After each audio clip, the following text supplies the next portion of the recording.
Hello, my name is David Cass. I am president of CISOs Connect, as well as a practicing CISO for pretty much the majority of my career.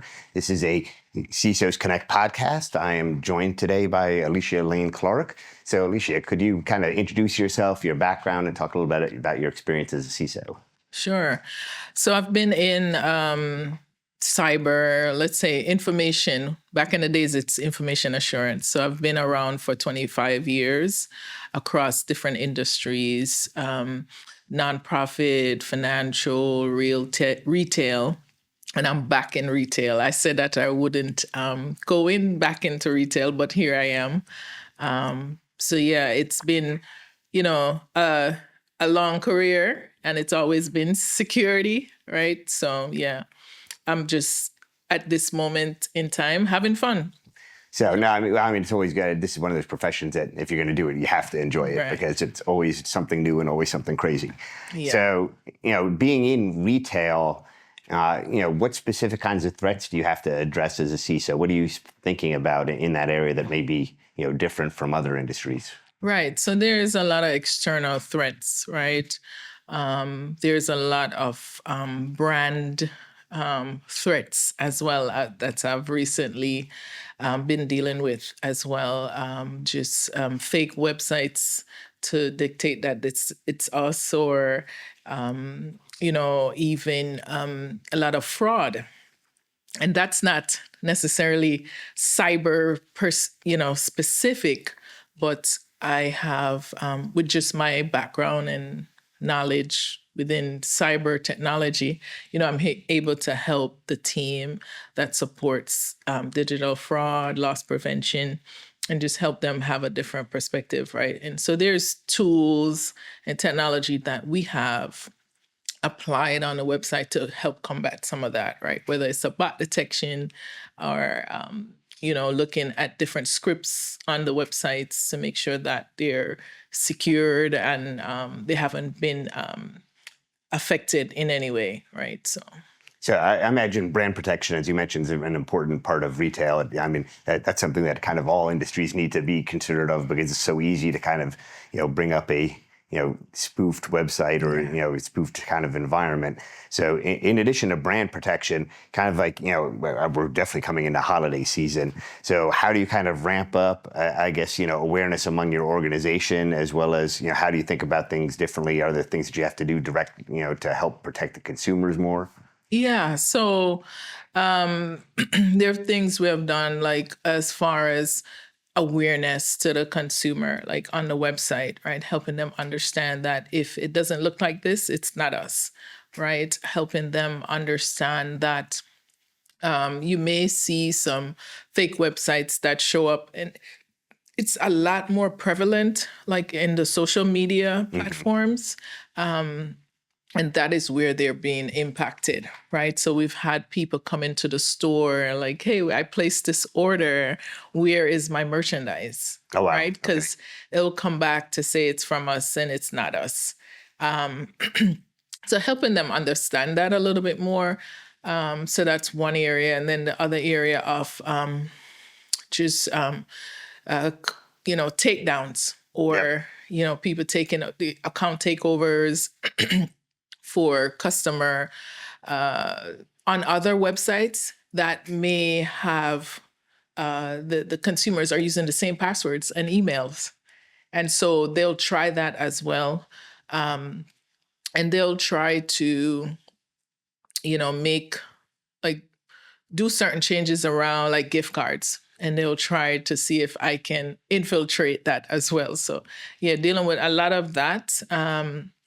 Especially on the websites, and sometimes in the stores as well.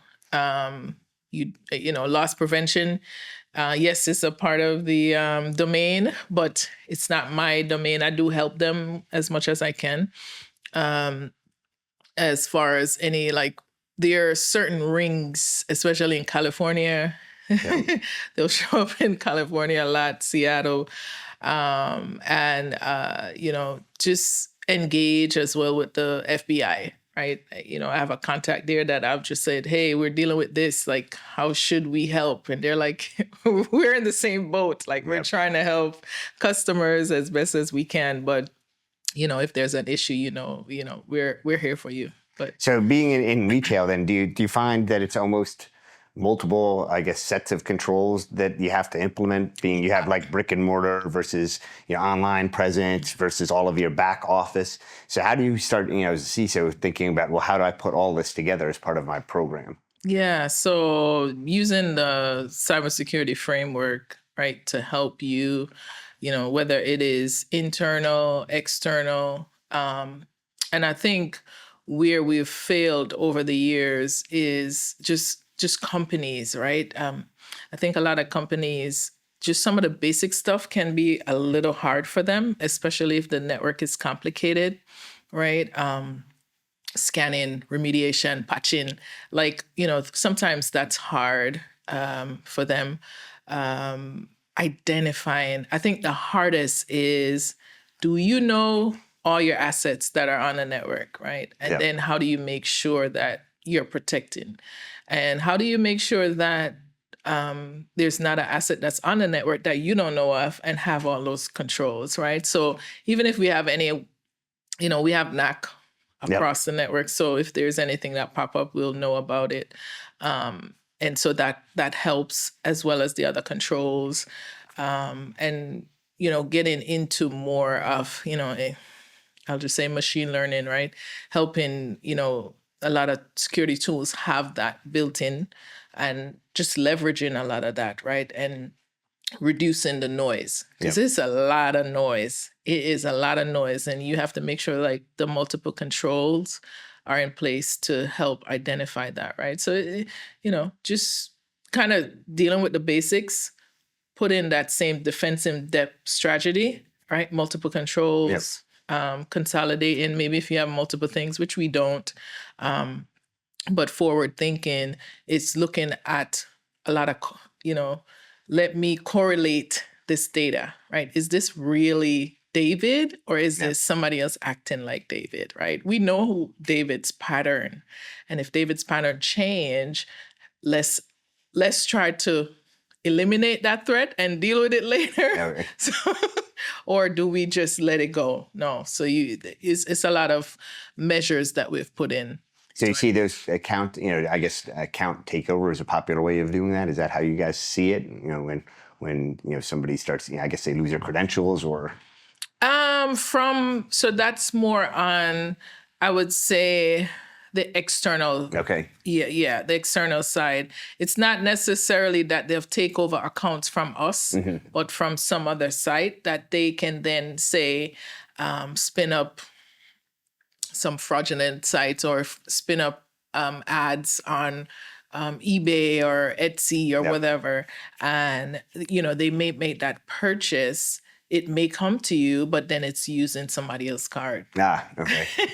It definitely sounds like a challenging space, especially as you get into the holidays more. And then when you start looking about, overall, as far as a lot of us participate in like FSI SACs or things like that. So how do you participate in like the retail? How do you do threat sharing among your peers?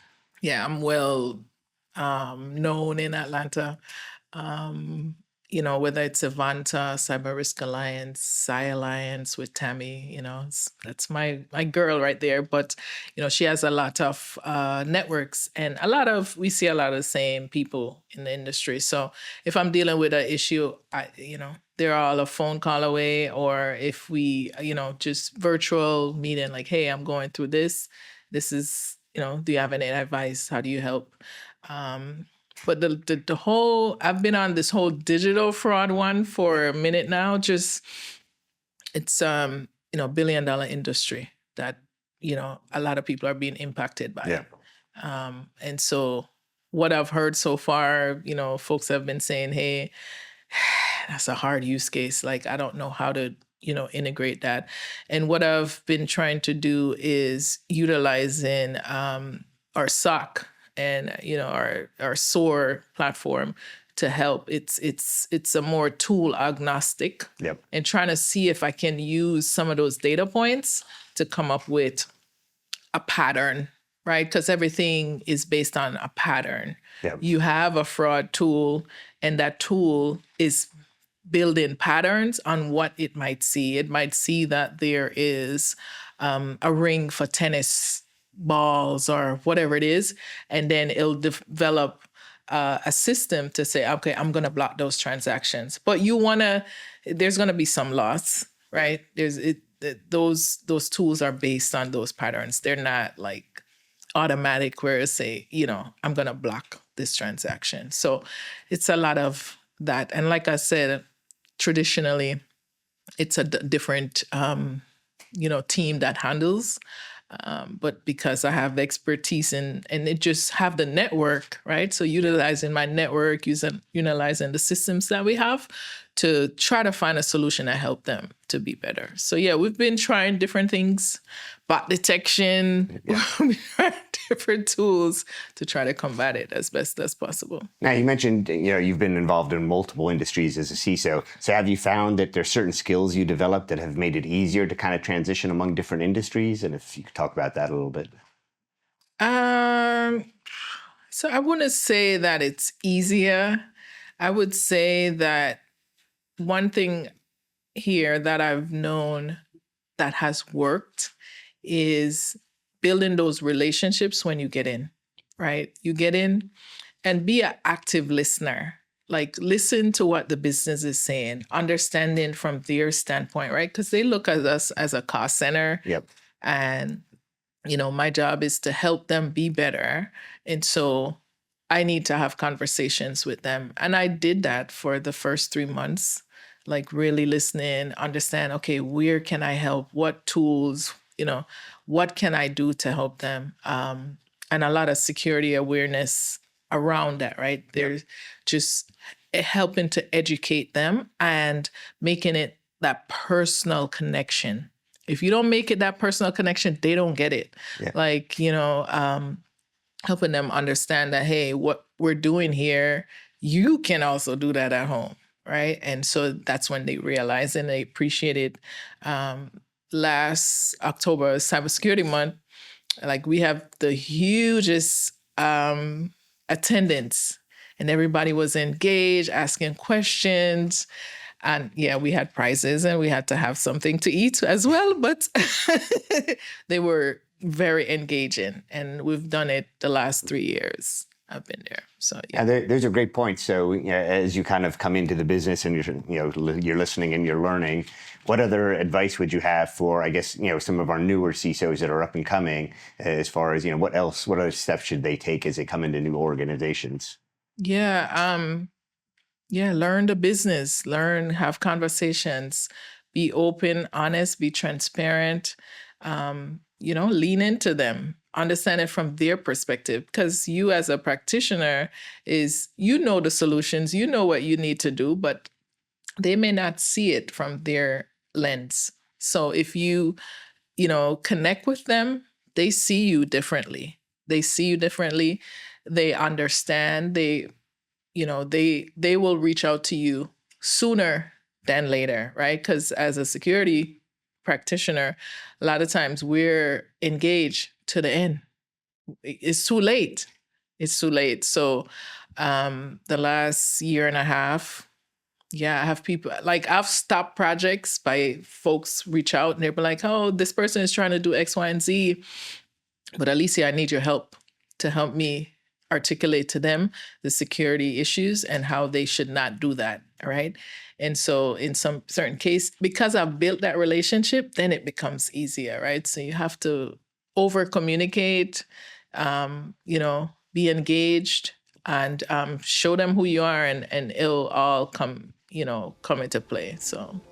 Well, thank you so much for taking time out of your day to share your insights with us. I really appreciated it. Thank you so much, David. Nice talking with you today.